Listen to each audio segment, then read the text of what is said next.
Wa bihi qala hadatsana Musa hadatsana Ibrahim akhbarana Ibnu Syihab an Humaid ibn Abdurrahman anna Abu Hurairah radhiyallahu anhu qala ata rajulun an-nabiy sallallahu alaihi wasallam faqala halaqtu wa qa'tu ala ahli fi Ramadan qala a'tiq raqabatan qala laysa li qala fasum syahrayn mutatabi'ain qala la astati' qala fa'at'im 60 miskinan qala la ajid fa utiya bi'araqin fihi tamr qala Ibrahim al-araq al-miktal faqala ayna sa'il tasaddaq biha qala ala afqar minni wallah ma baina labataiha ahlu baitin afqar minna fadhahikan Nabi sallallahu alaihi wasallam hatta badat nawajiduhu qala fa antum idzan.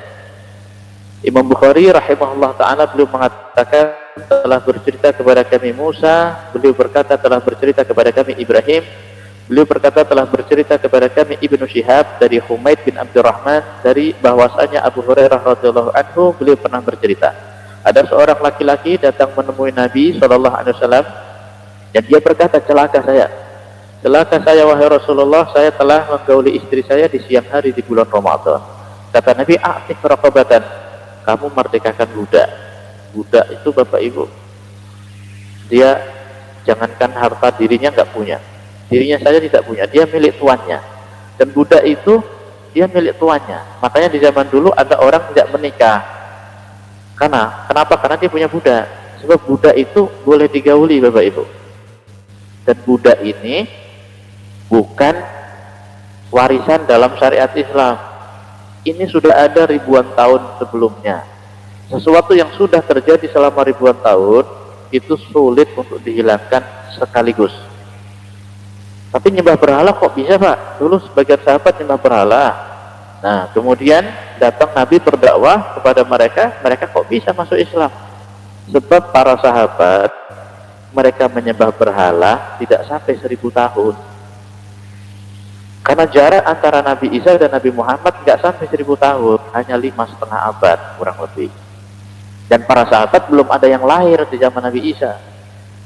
Nah, mereka menyembah berhala ya paling mungkin 40, 50 tahun gitu, atau 30 tahun. Nah, kemudian masuk Islam. Sama kayak orang pecandu rokok ya, mungkin setiap hari rokoknya satu selop gitu, sudah 30 tahun seperti itu. Tiba-tiba besok istrinya ngomong, bang mulai besok berhenti ngerokok ya nggak bisa, karena udah 30 tahun satu hari satu selop, paling-paling dikurangi, nggak bisa langsung spontan seperti itu. Nah perbudakan ini sudah ribuan tahun Bapak Ibu. Ya Islam mengatur, nah begini tata caranya gitu. Nah bahkan dalam riwayat yang lain ya ada seorang sahabat datang kepada Nabi, ya Rasul saya punya duit banyak ini kalau kira-kira saya berikan kepada emak saya berikan kepada orang tua saya, apakah sudah bisa ini untuk mengganti bakti saya kepada orang tua? Nggak bisa. Meskipun kamu punya uang, punya emas sebesar gunung Uhud, mau berikan sama orang tuamu untuk sebagai ganti baktimu sebagai anak kepada orang tua, nggak bisa. Kecuali ibumu seorang budak. Nah, kamu merdekakan. Jadi status budak itu menyedihkan Bapak Ibu. Kata orang ini, saya nggak punya budak ya Rasul. Kalau gitu kamu puasa 2 bulan berturut-turut. Nggak sanggup saya Rasul 2 bulan berturut-turut. Kalau gitu fa'at'im 60 miskinan, kamu kasih makan 60 orang fakir miskin. Orang ini ngomong, saya juga nggak sanggup ya Rasul, sebab saya sendiri miskin. Kemudian Nabi masuk ngambil sekeranjang korma, lalu Nabi berikan korma itu kepada orang tadi dan mengatakan tasaddaq biha, ini kamu sedekahkan ini. Saya sedekahkan kepada orang paling miskin di kampung saya ya Rasul. Iya, kamu sedekahkan kepada orang paling miskin di kampung kamu. Kata orang itu, ya Rasul, orang paling miskin di kampung saya sendiri. Nabi tertawa hatta badat nawajiduhu, sampai kelihatan gigi gerahamnya. Jadi tertawanya Nabi itu lepas Bapak Ibu. Kalau gitu ya udah kamu kasih makan keluarga. Jadi Nabi itu ketawanya lepas. Nah kadang-kadang kita sulit jujur Bapak Ibu. Semakin tinggi status sosial orang, semakin sulit untuk jujurnya dia. Karena dia merasa public figure. Semakin tinggi kedudukan orang, ini makannya aja dijaga Bapak Ibu. Padahal lapar, makanya dikit aja gitu. Ketawanya juga ada dijaga. Sebenarnya dia bisa ketawanya lepas, cuma hanya ketawa simpul aja gitu. Jadi nggak enak sebenarnya Bapak Ibu. Nah, sementara Nabi tidak ngajarin gitu. Ini Nabi ketawanya lepas sampai kelihatan di gerahamnya gitu. Jadi Nabi juga tertawa. Cuma tertawanya Nabi tidak sampai terbahak-bahak yang menyebabkan ini anak tekaknya kelihatan. Sebab ada orang kadang tertawanya itu ya saking ketawa sakit perut lah istilahnya ya, sampai merem gitu. Karena kalau orang tertawa terlalu berlebihan ya, sampai terbahak-bahak sampai merem, itu menghilangkan kewaspadaan akal. Ketawa sampai merem ya, kopinya dikasih racun dan nggak kelihatan karena merem ketawanya gitu. Jadi Rasul juga ketawa lepas, tapi tidak sampai seperti itu. Jadi ketawanya juga lepas sampai kelihatan gigi gerahamnya. Nah, dalam hadis ini ada yang menarik Bapak Ibu, yaitu di sini opsi terakhir Nabi menyuruh ngasih makan 60 orang fakir miskin. Ya, Nabi menyuruh ngasih makan 60 orang fakir miskin gitu. Nah, kenapa kok mesti ngasih makan 60 orang fakir miskin? Apa istimewanya kita ngasih makan orang itu? Ternyata dalam kitab Sahih Bukhari nomor 5673 itu Nabi bersabda, la yudkhila ahadan amaluhul jannah. Orang masuk surga bukan karena amal baiknya. Nah, ini hati-hati Bapak Ibu. Sebab kita sering merasa baik, sering merasa soleh, sering merasa alim, sehingga kita memandang rendah setiap orang yang gak sama kayak kita. Nah, kita merasa, wah kamu paling alim nih, paling soleh kamu ini, sebab sebelum azan kamu udah di masjid. Kamu paling soleh ini, habis sholat orang pada bubar, kamu masih di masjid. Nah, padahal Nabi mengatakan la yudkhila ahadan amaluhul jannah. Orang masuk surga bukan karena amalnya. Terus karena apanya? Lanjutan dari hadis ini, bifadlin wa rahmatin. Karena karunia dan rahmat dari Allah. Nah, rahmat Allah ini yang mau kita cari Bapak Ibu. Yang mau kita cari. Mudah-mudahan setelah kita mendapatkan rahmat Allah, Allah ridho sama kita, kita diampuni dosa-dosanya, dimasukkan ke dalam surga. Nah, salah satu cara untuk menarik rahmat Allah adalah dengan ngasih makan orang. Oke? Dengan ngasih makan orang. Ada pendeta Yahudi di kota Madinah. Ketika Nabi tiba di Madinah, pendeta ini akhirnya masuk Islam, namanya Abdullah bin Salam. Dia nanya, ayyul islami khair? Wahai Rasulullah, amalan dalam Islam yang baik itu contohnya apa ya Rasul? Nabi ngasih tahu afsus salam. Afsus salam. Nah, ada orang yang menerjemahkan sebarkanlah salam. Asal ketemu orang, assalamualaikum, assalamualaikum, assalamualaikum gitu. Tapi afsus salam di sini nggak sebatas itu. Salam itu artinya kan keselamatan, perdamaian. Afsus salam maksudnya adalah sebarkanlah perdamaian. Jadi umat Islam di mana saja dia berada harus jadi simbol perdamaian, bukan jadi simbol biang kerok. Ada kasus pencurian pelakunya umat Islam, ada kasus narkoba pelakunya umat Islam, ada kasus korupsi umat Islam, semuanya umat Islam, bukan gitu. Jadi Nabi melarang, Nabi memerintahkan afsus salam, tebarkanlah perdamaian. Di mana saja umat Islam berada jadi simbol perdamaian. Kemudian watut imuto'am, kamu kasih orang makan gitu. Kita kasih orang lain makan Bapak Ibu. Bahkan di Kitabul Jumu'ah ya, dalam Sahih Bukhari ada ibu-ibu di zaman Nabi itu hobi masak. Masakannya memang enak. Nah, dia nanam sayur-sayuran dan lain sebagainya. Nanti setiap hari Jumat itu dia masak dengan cita rasa yang lezat, lalu disuguhkan di halaman rumahnya. Halaman rumahnya ini dilewati jemaah yang mau pergi sholat Jumat di Masjid Nabawi. Selesai sholat Jumat, ini para sahabat pada ngambilin itu. Sudah disediakan itu, silahkan ambil. Lalu oleh ibu-ibu, bapak-bapak zaman sekarang dikasih istilah ini Jumat berkah itu. Tapi ada orang tak paham mengatakan, oh ini bid'ah, tak ada dalilnya. Padahal hadis yang sahih dalam Sahih Bukhari bisa saya tunjukkan dalam Kitabul Jumu'ah. Nah, cuma mungkin penataannya supaya nggak ribut macam mana. Nah, kadang kan nggak tertata gitu. Nah, jadi ini Rasul tertawa sampai kelihatan gigi gerahamnya. Ya. Jadi Rasul ketawa, gigi gerahamnya itu sampai kelihatan. Jadi ketawanya Bapak Ibu ketawa lepas, bukan ketawa yang ditahan-tahan gitu. Jadi apa adanya gitu.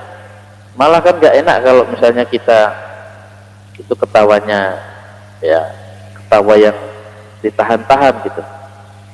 Nah sekarang kita satu lagi ya, bahwa Rasul Shallallahu Alaihi Wasallam itu juga beliau pernah ketawa lepas. Dalam hadis yang lain ya, dalam kitab Sunan Abu Dawud nomor 4934,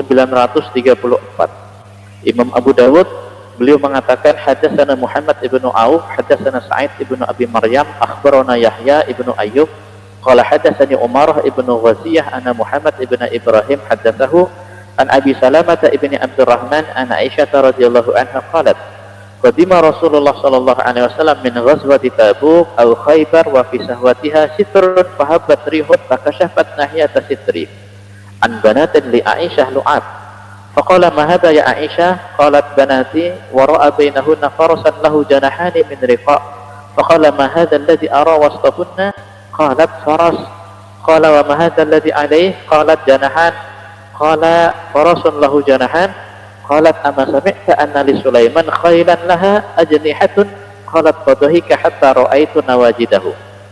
Jadi Imam Abu Dawud ini beliau meriwayatkan hadis yang sumbernya dari Aisyah radhiyallahu anha. Jadi Aisyah ini cerita, Nabi itu pernah pulang dari perang Tabuk atau perang Khaybar. Nah, jadi Nabi pulang dari perang Tabuk atau perang Khaybar ke rumah Aisyah. Nah, di rumah Aisyah ini ada satu tempat yang di situ tertutup kain, ada kain. Nah kemudian ada angin berhembus, sebab orang zaman dulu Bapak Ibu itu orang Hijaz ini kan dia jarang hujan. Jadi kalau bikin rumah nggak kayak rumah kita kan gini, karena sering hujan supaya aliran air jatuh ke bawah. Negeri Hijaz jarang hujan, jadi rumahnya kotak-kotak gini, kayak kubus kotak-kotak. Sebab musimnya panas, cuacanya panas. Jadi kalau malam nanti kadang tidurnya di loteng gini supaya kena embun langsung dingin, karena nggak ada AC, nggak ada kipas angin. Nah kadang-kadang rumah mereka banyak dikasih ventilasi udara, tapi nggak kelihatan sebab mereka punya halamannya juga dipagar gitu. Nah jadi ini angin berhembus membuat tirai yang menutupi sesuatu di rumah Aisyah tersingkap. Begitu terbuka ternyata isinya banat. Jadi banat itu jamak dari bintun. Bintun itu terjemahan pertama anak perempuan. Saya terima nikahnya Fulanah binti Fulan. Nah, Fulanah anak perempuannya si Fulan. Jamaknya banat. Nah, tapi banat ini punya makna lain, bukan hanya anak perempuan. Sebab kalau hadis ini diterjemahkan banat anak perempuan, salah. Kenapa kok bisa salah? Karena Sayyidah Aisyah sampai wafat tak pernah punya anak. Jadi Sayyidah Aisyah nggak punya keturunan Bapak Ibu. Sampai wafat beliau tak punya anak.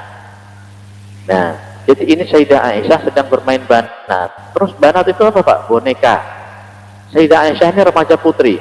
Sebagai sudah menjadi fitrah sejak zaman dahulu kala, ya anak-anak gadis, remaja-remaja putri suka boneka. Sayyidah Aisyah juga punya mainannya boneka.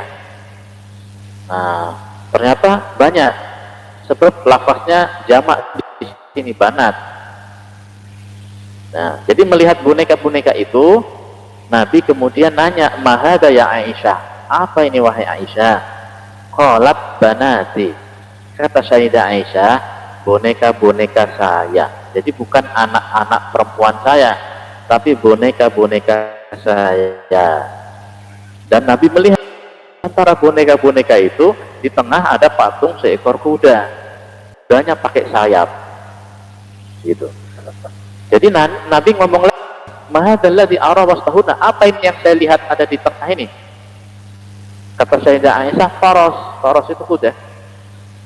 Qala wa mahadalladzi alaih, apa yang di atas kuda ini?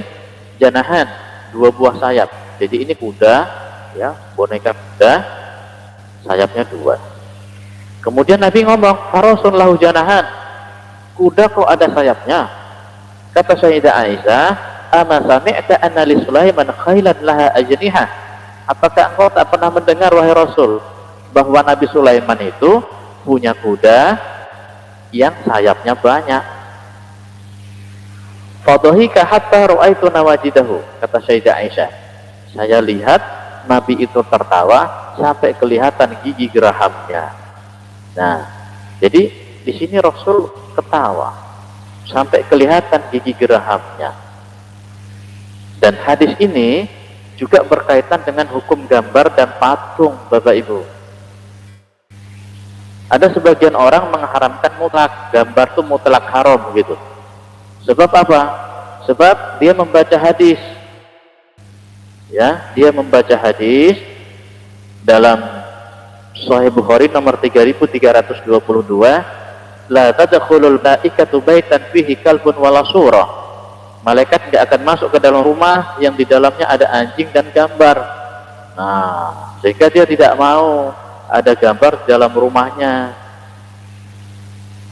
Dia guru, di kelasnya diletakkan gambar presiden dan wakil presiden, ditolak. Gak boleh Pak, gambar presiden, gambar wakil presiden tak boleh. Dalam ajaran agama kami ini malaikat gak masuk. Kayak dia aja yang Islam gitu. Kita juga Islam juga gitu. Ini gak boleh ada gambar presiden dan wakil presiden, sebab ini gambar makhluk, malaikat gak masuk dalam rumah.